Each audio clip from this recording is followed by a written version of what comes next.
नमो ओम विष्णुपदाय कृष्णप्रेष्ठाय भूतले श्रीमती भक्तिवेदांत स्वामी ते नामिने नमस्ते सरस्वती देवी गौरवाणी प्रचारिणे निर्विशेष शून्यवादी पाश्चात्य देशतारिणे जय श्री कृष्ण चैतन्य प्रभु नित्यानंद श्री अद्वैत गदाधर शिवासादि गौर भक्त वृंद हे कृष्ण करुणा सिंधु दीन बंधु जगतपते गोपेश गोपिका कांत राधा कांते नमोस्तुते तत्प कंचन गौरांगी राधे वृंदावनेश्वरी वृषभानुसुते देवी प्रणमामि हरिप्रिय रामाय रामभद्राय रामचंद्राय वैदसे रघुनाथाय नाथाय सीताय पते नमः वाञ्छाकल्पतरुभ्यश्च कृपा सिन्धुभ्येव च पतितानां पावनेभ्यो वैष्णवेभ्यो नमो नमः।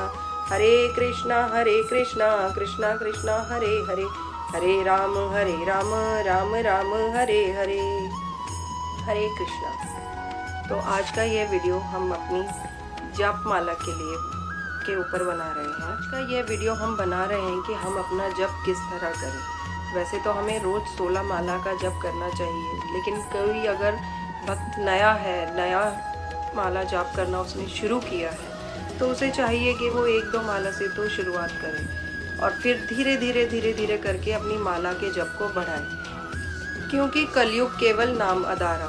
इस कलयुग में केवल नाम ही ऐसा है जिसके बल पर हम भगवान को प्राप्त कर सकते हैं। प्रतिदिन हमें 16 माला जप अवश्य करना चाहिए। अब सब काम तो हम कर लेते हैं, मंदिर भी जाते हैं, सेवा भी करते हैं, पर ये 16 माला जप यही एक ऐसा है जो हम करने में हमें कठिनाई होती है। तो हमें ये किस तरह करना चाहिए। पहले मैं भी जब नई भक्त बनी थी तो पहले 1 माला 2 माला 3 माला जब उसे जितनी होती थी मैं उतनी कर लिया करती थी। पर जब मुझे पता चला नहीं, ऐसे नहीं बात बनेगी, एक भक्त को 16 माला जप करना ही चाहिए, तब मैंने सोचा कि बिल्कुल एक भक्त को 16 माला जप करना ही चाहिए। तब मुझे शुरुआत में काफ़ी कठिनाई होती थी। कभी मुझसे 10 माला हुआ करती थी, कभी 12 हुआ करती थी, या कभी उससे भी कम हुआ करती थी। तब मुझे काफ़ी गिल्ट फील होता था कि मैं सब काम सही कर रही हूँ, भक्ति में आ चुकी हूँ, मंदिर भी जा रही हूँ, अपना विग्रह सेवा भी मैं कर रही हूँ, मगर ये 16 माला जप यही एक ऐसा है जो मैं नहीं कर पा रही हूँ। कहीं ना कहीं मैं बहुत गिल्ट फील करती थी। तब एक दिन मैंने मंदिर में मॉस्को से एक प्रभु जी आए थे जो क्लास ले रहे थे, मंडे क्लास, जो मैं जाती हूँ जहाँ मंदिर में ही।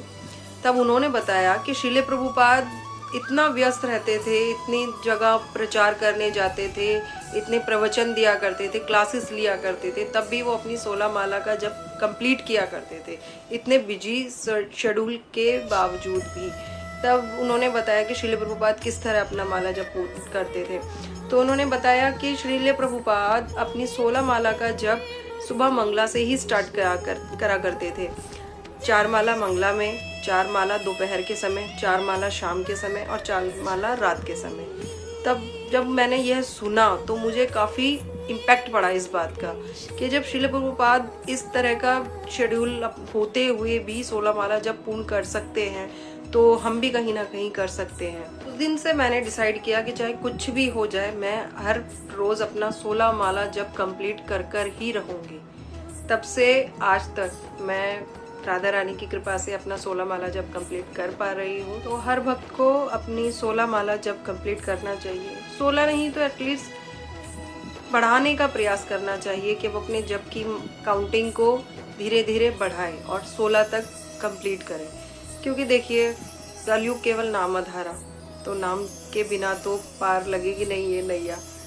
यदि अपनी नैया पार लगानी है और अपने आप को भक्त मानते हैं, अपने आप को ठाकुर जी के लिए समर्पण कर दिया है आपने, तो आपको 16 माला जप तो करना ही चाहिए। भक्त को अपनी 16 माला जप तो कंप्लीट करना चाहिए। यदि आप 16 नहीं कर पा रहे हैं तो आप जितनी भी कर रहे हैं 2 से शुरुआत कीजिए, 2 से 3, 4 और धीरे धीरे उसे बढ़ाएं। क्योंकि 16 माला अगर आप भक्ति में आ गए हैं तो भक्ति के कुछ नियम भी होते हैं, जैसा कि आपको तो पता ही होगा, और उन नियमों को अपनाने से ही एक भक्त पूर्ण भक्त कंप्लीट होता है। तो 16 माला जब तक आपको पहुंचना ही चाहिए, क्योंकि देखिए, बिना ठाकुर जी की कृपा के कुछ भी नहीं हो सकता।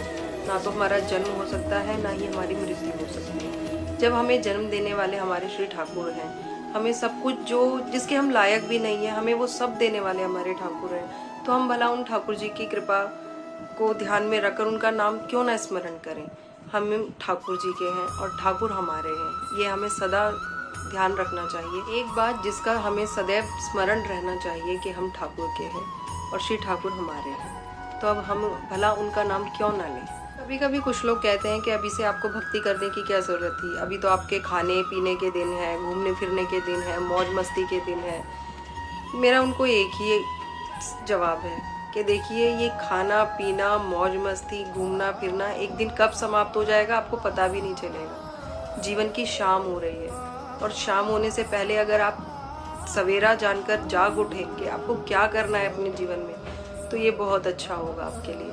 क्योंकि देखिए, हमें नहीं पता हम कब तक जीवित हैं इस धरा पर, और यदि हम भगवान का नाम लिए बगैर ही इस धरा से चले जाएंगे तो जब भगवान हमसे पूछेंगे कि मैंने तुझे पृथ्वी पर भेजा तो तूने क्या किया, क्या मुझे याद किया, तब हम भला भगवान के सामने क्या कहेंगे। तो उनके सामने हम नतमस्तक होकर झुके नहीं, उन्हें ये बोलें कि प्रभु जब जब आपका स्मरण हुआ तब तब आपका नाम लिया। ये जवाब हमारे पास होना ही चाहिए, क्योंकि प्रभु ने हमें अपने जैसा ही तो बनाया है, तो हमें उस परम पिता परमात्मा का स्मरण तो हमेशा ही रखना चाहिए। सदैव उनकी कृपा का धन्यवाद करना चाहिए कि हे प्रभु, हम इस लायक तो नहीं जो कृपा आपने हमें दी है, बस हम आपका स्मरण करते रहें, आपका नाम लेते रहें, इतनी कृपा हम पर करना। और एक चीज़ और, जब तक प्रभु की कृपा नहीं होगी तब तक आप प्रभु का नाम भी नहीं ले पाएंगे।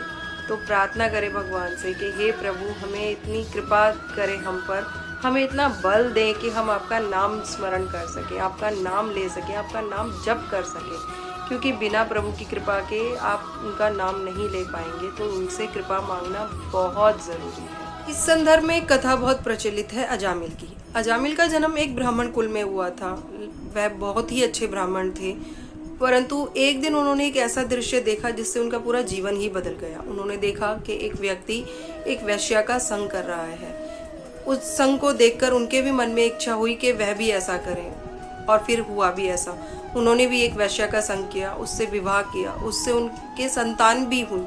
तब एक दिन एक ब्राह्मण उनके घर आए भिक्षा के लिए। तब उनको देखकर उन्होंने सब कुछ, उन्हें समझ में आ गया कि ये सब क्या हो रहा है। परंतु वो कहते हैं ना कि भगवान ही पतित के उद्धार का रास्ता खोज कर निकालते हैं। अब ब्राह्मण ने कहा कि तुम्हारा अंत समय निकट आ रहा है और तुमने अपने जीवन को इस तरह पतित कर लिया है कि अब केवल भगवान का नाम ही तुम्हें बचा सकता है। तब उन्होंने देखा कि उनकी पत्नी, जो कि वैश्या ही थी, गर्भ से है। तब उन्होंने अजामिल से कहा कि अब जो तुम्हारे संतान उत्पन्न होगी उसका नाम तुम नारायण रखना, और जब भी तुम उसे पुकारोगे तो तुम भगवान का ही नाम लोगे। ऐसा कहकर साधु वहां से चले गए। तब अजामिल ने ऐसा ही किया साधु के कहे अनुसार। जब उनके पुत्र हुआ तो उन्होंने उसका नाम नारायण रखा। जब अजामिल का अंत समय आया तब यम के दूत उन्हें लेने के लिए उनके पास आए, और उन्हें देखकर वह इतने भयभीत हुए कि अपने पुत्र को पुकारने लगे, नारायण नारायण बचाओ, नारायण बचाओ।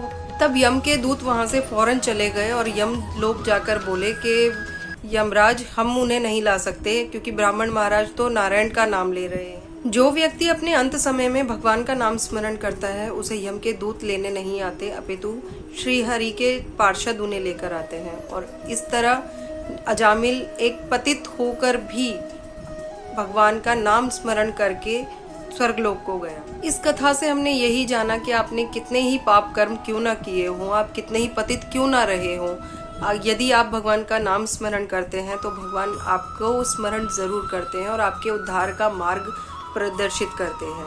तो मैं यही कहूँगी कि हम सबको, जो भक्त हैं या जो भक्त नहीं भी हैं, वह भी माला जाप करना प्रारंभ करें। 2 माला करें, 3 माला करें, जितनी हो सके उनसे करें, और प्रतिदिन अपनी माला को बढ़ाने का प्रयास करें। मेरा ये एक छोटा सा प्रयास था अपनी बात आप तक पहुंचाने का, कि आप जितना हो सके भगवान का नाम लें, जप करें और अपने जीवन को सफल बनाएं।